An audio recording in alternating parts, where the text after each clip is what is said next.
ترکیبیں اور الفاظ ان کے پانی کی طرح رواں ہوتے ہیں ان کے لب و لہجہ. مشہور لطیفہ ہے کہ ایک پاکستانی ہندو اپنی یاترا کرنے کے لیے، مذہبی یاترا کرنے بھارت گیا، اور وہ گنگا یا جمنا میں وہ چھلانگ لگانے سے پہلے اس کو ڈر لگا تو اس نے نعرہ لگا دیا یا علی مدد، چھلانگ لگا دی. تو ہندوؤں کو شک ہوا کہ یہ تو مسلمان ہے، اس کو مار پڑی بڑی. تو وہ اپنی بے گناہی کا یقین دلانے کے لیے اس نے کہا کہ میں قرآن کی قسم چکلانا، کلمے کی قسم کھا کے کہتا ہوں کہ میں مسلمان نہیں ہوں، میں تو ہندو ہوں. لطیفہ ہے. اب یہ لطیفے بلا وجہ وجود میں نہیں آتے، ان کے پیچھے یہ ٹھوس حقائق ہوتے ہیں کہ آپ عام طور پہ جو وہاں کے ہندو ہیں کراچی کے، وہ آپ ان سے گفتگو، بڑا مشکل کرسچنز ہیں، آپ ان سے یعنی وہ لب و لہجہ نہیں ہے جو اس خاتون کا لب و لہجہ ہے، وہ بالکل نہیں ہے. اچھا، میں مذہبی جو معاملات ہیں، الفاظ ہیں، اس کو اب سائڈ پہ رکھ دیتے ہیں، کیونکہ خاتون یہ بتا رہی ہے کہ وہ 3 سال چونکہ وہاں رہی ہے اور اپنے ہندو، اس کی ہندی اب بڑی شدھ ہو گئی ہے وغیرہ وغیرہ. تو وہ بھی میں آپ سے گزارش کروں کہ یہ صرف مذہبی الفاظ نہیں ہوتے، یہ کچھ اور بھی لب و لہجہ ہوتا ہے اس کے علاوہ. تو اس خاتون میں مجھے نظر نہیں آیا کہیں بھی کراچی یا کوئی اندرون سندھ.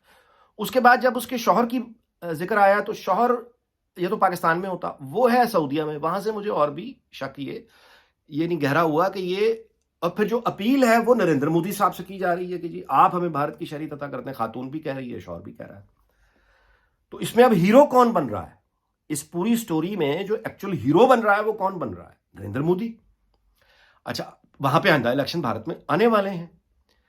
یہ اس طرح کی جو سٹوریز ہیں، ان سٹوریز میں نہ تو پیسہ لگتا ہے، نہ آپ نے کوئی انفراسٹرکچر کھڑا کرنا ہے دلوں کو جیتنے کے لیے، نہ آپ نے کوئی اور بہت بڑا کارنامہ کرنا ہے خارجہ. ایک بنی بنائی ایک اس طرح کی سٹوری، اور اس سے بے پناہ سیاسی فائدہ ہوتا ہے. کیونکہ اب آپ نے مذہبی جذبات کو دیکھنا، کہانی کیا بن رہی ہے کہ بھارت میں پاکستانی ایک مسلمان خاتون، اب چونکہ ذرا پاکستان نیگیٹو بھی ہے، تو ایک شادی شدہ عورت 4 بچوں کے ساتھ وہ آ گئی ہے مین لینڈ میں، اور وہاں پہ نریندر مودی سے اپیل ہو گئی، اور وہ ایک عظیم آدمی بن کے اب اگلے الیکشن سے پہلے اس کو، یعنی اس نے ہندو وہ بن گئی ہے، جو کہ اس پارٹی کا اور وہاں کے جو ہندو انتہا پسند ہے وہ یہی کہہ رہے ہیں نا، واپس ہندو ہو جاؤ، واپس ہندو ہو جاؤ. تو اس عمل کا آغاز ہو گیا، اور کہاں سے؟ پاکستان سے ہوا ہے، جس نے خود ہندو بن کے وہ صحیح راستے پہ آ گئی ہے اور ایک اس سے شادی کر لی ہے، اور اس کے ساتھ 4 معصوم بچے ہیں، اور ایک فرشتے نے ان تمام کو پناہ دے دی ہے. اور اس فرشتے کے اوپر سب سے بڑا فرشتہ کون ہے جی سیاسی طور پہ؟ وہ نریندر مودی. وہی محمد بن قاسم میں ایک خط لکھا تھا، یاد ہے؟ یہ وہ بیسیکلی مجھے اس طرح کے جذبات سے سیاسی فائدہ اٹھاتی ہوئی ایک فیبریکیٹڈ بنی بنائی سٹوری معلوم پڑ رہی ہے. لیکن اس کا مکمل تصویر تب سامنے آئے گی جب پاکستان میں، یعنی وہ لوگ جو صحیح انویسٹیگیٹو میڈیا ہاؤس حرکت میں آ چکے ہوں گے. اب اعزاز سید اگر پاکستان میں ہوتے، امریکہ میں ہیں اس وقت، ورنہ شاید اب تک وہ تصویر مکمل ہو چکی. عمر چیمہ وہاں بیٹھے ہیں، امید ہے کہ وہ تصویر کا باقی رخ جلدی سامنے لے کر آئیں گے.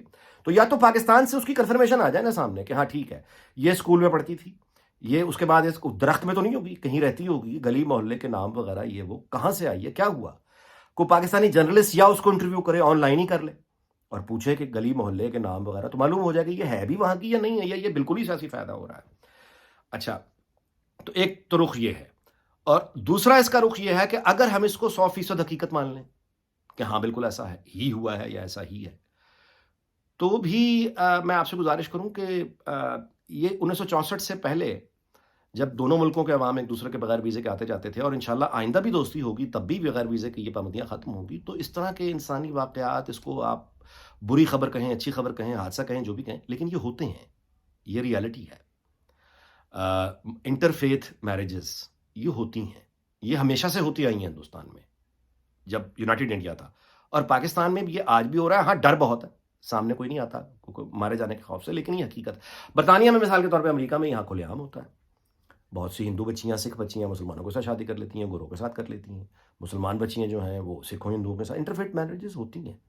اب میرا اور آپ کا اس پہ جو میں گزارش کروں کہ ہم چاچا اور ماما بن کے جو ایک دم ٹھا کر کے کہتے ہیں نا کہ فلانا یہ ہو گیا، اب یہ وغیرہ وغیرہ وغیرہ، برے جذبات کا، غصے کے جذبات کا اظہار، تو اسلامی نقطہ نظر جہاں تک میں سمجھ پایا ہوں وہ اس کے علاوہ اور کچھ بھی نہیں ہے کہ ہر بندے کو اپنے اعمال کا حساب خود دینا ہے. مجھے اپنے اعمال کا حساب دینا ہے، دوسرے کے اعمال کا حساب نہیں دینا. میری جو ذمہ داریاں، یعنی جو سوال مجھ سے پوچھے جائیں گے، جن کا جواب میں نے دینا ہے، وہ سوال میری ذات سے متعلق ہیں.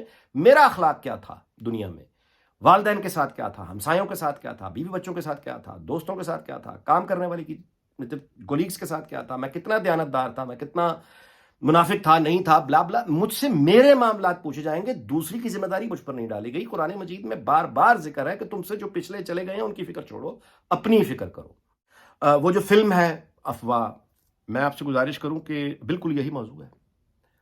فلم بہت بچکانا اس میں جھول ہے، بچکانا جھول ہیں، بہت بڑے بڑے جھول ہیں، اور میں حیران ہوں کہ وہ ڈائریکٹر کیسے یہ غلطیاں کر گیا، لیکن ہو جاتا ہے، ٹھیک ہے۔ لیکن میں اب اس پروڈکشن پہ چونکہ تبصرہ نہیں کر رہا، ایک علیحدہ ولاگ ہو جائے گا، میں صرف اس کا موضوع جو بہت کمال کا ہے، اور وہ یہی ہے کہ سوشل میڈیا پر کس طرح سے انتہا پسند جماعتیں، سیاسی جماعتیں مذہبی جذبات کے ساتھ کھیل کر سیاسی فائدہ اٹھاتی ہیں، کیونکہ اس میں پیسہ بھی نہیں لگتا، کوئی بہت بڑی کامیابی بھی نہیں چاہیے، آپ نے جھوٹی خبر دینی ہے، سیاسی فائدہ سمیٹ لینا ہے اپنا ایک بڑا۔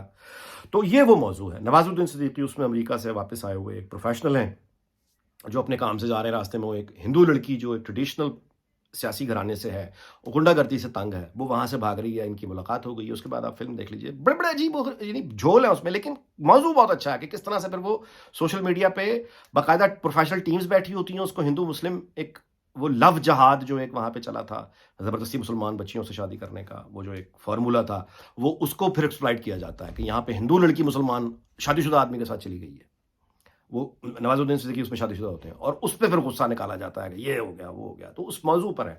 اس کا جو ٹائٹل ہے وہ بہت ہی امپریسو ہے، اور بالکل سچائی پہ انہوں نے ڈسپلے کیا ہے کہ بکرے اور بھیڑیں کالی اینکیں لگا کے وہ جا رہے ہیں، اور یہ بالکل ٹھیک بات ہے کہ آج کے دور میں سوشل میڈیا کے بعد ہم سب بظاہر پڑھے لکھے، کالیاں اینکیں، یہ وہ بڑا جی، امریکہ میں پھر رہا ہو، وہ انگلینڈ میں ہو، ہندوستان پاکستان، وہ ایک افواہ چلتی ہے جھوٹی خبر سوشل میڈیا پر، جس طرح کی یہ مجھے لگ رہی ہے خاتون والی، وہ ایک افواہ چلتی ہے، اور اس کے بعد وہ سارے لوگ جو ہیں بس وہ چل پڑتے ہیں۔ اردو کا ایک محاورہ بڑا ماضی کا آپ کو، کتا کان لے گیا، یہ جتنا آج سچ ہے محاورہ، اس کا مطلب یہ ہے کہ بھاگا بھاگو کتا کان لے گیا، کہ آپ سے ایک بندہ یہ کہہ رہا ہے کہ تمہارے کان جو ہے وہ کتا کاٹ کے لے گیا، تو بجائے اس کے کہ آپ اپنے کان کو دیکھیں، چہرے پر ہے دونوں کان تو ہیں، تو پھر کتا کہاں سے لے گیا، بجائے اپنے وہ کان چیک کرنے کا کتے کے پیچھے دوڑ لگا دینی کہ ہاں وہ کان لے گیا، کان لے گیا، کان لے گیا۔ یہ بالکل درست ہے یعنی اس فلم کے موضوع کے بارے میں۔ اور آخری بات میں آپ سے گزارش کروں کہ یہ جتنے فارمولے میں گزارش شروع میں بھی کر رہا تھا، وہ بھائی میرے یہ اتنی یہ کہیے کہ خواہشات اور فارمولے کہ اچھا جی نواز شریف آ جائیں اور پھر وزیر اعظم بن جائیں، 4 مہینے بعد چھوڑ دیں، اچھا جی وزارت اعلیٰ جو ہے وہ پھر شہباز شریف کو دے دیں، اچھا جی پھر وزارت اعلیٰ اگر مریم نواز کو دینی ہے تو پھر وزارت عظمیٰ جو ہے وہ شہباز شریف ہوں گے، اچھا جی عسکری حلقوں کے پسندیدہ امیدوار شہباز شریف ہیں، نواز شریف نہیں ہے، بلا بلا بلا بلا بلا۔ یہ سب کے سب وقت کاٹنے کے لیے ذہنی گپ بازی، آوارہ خیالی، یہ وہ عیاشی ہے، اس کے علاوہ کچھ نہیں ہے۔ ٹھوس حقیقتیں کیا ہیں؟ ٹھوس حقیقت یہ ہے کہ جو سامنے نظر آ رہی ہیں وہ یہ ہے کہ نواز شریف ثابت شدہ ایک آپ کہیے کہ بے گناہ ہے، بے قصور ہے، وہ لوگ خود آ کے اگواہیاں دے چکے ہیں، لیکن واپسی کا راستہ اس کا صاف نہیں ہو رہا۔ اس کا مطلب ہے کہ رکاوٹیں جاری ہیں، یہ ہے حقیقت۔ اچھا، اب اسمبلیاں توڑنے کا اعلان شہباز شریف نے کر دیا ہے، تو اس کے بعد اب ٹائمنگ کے اگر سپٹمبر تک، 16 سپٹمبر تک نواز شریف وطن واپس نہیں جا سکتا بندیال کے ہوتے ہوئے، اور الیکشن جو ہے وہ اکتوبر کے درمیانی یا اینڈ پر ہیں، تو اس کو کمپین کے لیے کم سے کم وقت ملے گا۔ یہ سامنے جو دکھائی ہوئی چیزیں نظر آ رہی ہیں، لیکن حقیقت یہ ہے کہ جب کیئر ٹیکر گورنمنٹ آ جائے گی تو اس کے بعد فیصلے الیکشن کب کرانے ہیں، کب ہونے ہیں، یہ فیصلے کرنے والوں میں تو کوئی سیاسی جماعت سرے سے شامل ہی نہیں ہے، وہ کیئر ٹیکرز ہوں گے یا الیکشن کمیشن ہوگا یا ظاہر ہے بڑے بھائی ہوں گے۔ تو یہ باتیں بچکانا ہیں ابھی۔ اچھا، اور سب سے بڑی بات یہ ہے کہ الیکشن کے جب تک ہوتے نہیں میرے بھائی، نواز شریف واپس چلا جائے، قانونی رکاوٹیں ختم ہو جائیں، الیکشن ہو جائیں، نتیجے سامنے آ جائیں، اس کے بعد یہ پھر پتا چلے گا کہ کس کی کیا پوزیشن ہے۔ ابھی یہ باتیں کرنے کا کوئی یعنی مجھے جواز سمجھ نہیں آتا۔ اور آخری بات یہ کہ نواز شریف نے کیا کرنا ہے، یہ نواز شریف کے علاوہ دوسرا کوئی بندہ جانتا نہیں، یا پھر وہ لوگ جو نواز شریف کے مشاورت کے حلقے میں شامل ہیں، یعنی وہ لوگ نواز شریف جن سے مشورہ کرتے ہیں، ان میں نہ میں شامل ہوں، نہ میرا خیال ہے کہ آپ شامل ہیں، ان کو ایک آدھ اگر کوئی اس طرح کا وہ جو شامل ہیں وہ میرا ویلاگ کیوں دیکھیں گے؟ تو میں آپ سے گزارش کر رہا ہوں کہ وہ یعنی یہ کیا سرائیاں ہیں، صرف اس کے بیچ میں کچھ نہیں۔ ہاں، جو ٹھوس حقائق ہیں وہ میں نے آپ کو سامنے رکھ دی ہیں۔ واپسی میں رکاوٹیں ہاں ڈالی جا رہی ہیں، الیکشن اگر نومبر اکتوبر کے اینڈ میں ہوتے ہیں تو ہاں یہ رکاوٹ سامنے نظر آ رہی ہے کہ نواز شریف کو کم سے کم وقت ملے گا، یہ چیزیں سامنے۔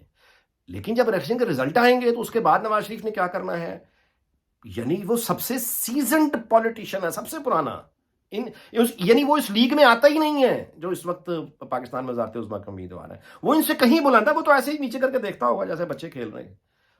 وہ خاموش ہے. جب وقت آئے گا تو وہ اپنا پھر کارڈ شو کرے گا. وہ کیا ہوں گے وہ کوئی نہیں جانتا. یا وہ جانتے ہیں یا ان کے کومشیر جانتے ہوں گے. تو یہ سب بے معنی باتیں ہیں. اصل ٹھوس بات یہ ہے جب الیکشن کب ہوں گے, جب ہوں گے نتائج سامنے آئیں گے تو اس کے بعد معلوم ہو جائے گا. اس دعا کے ساتھ کہ اللہ تعالیٰ پاکستان اس کے تمام دوستوں دنیا بھر کے ملکوں کو شاد اور آباد رکھے. آپ سے اجازت چاہتا ہوں. اگلے ویلاگ میں ملاقات ہوگی. اپنا بہت خیال رکھیے گا. اللہ حافظ.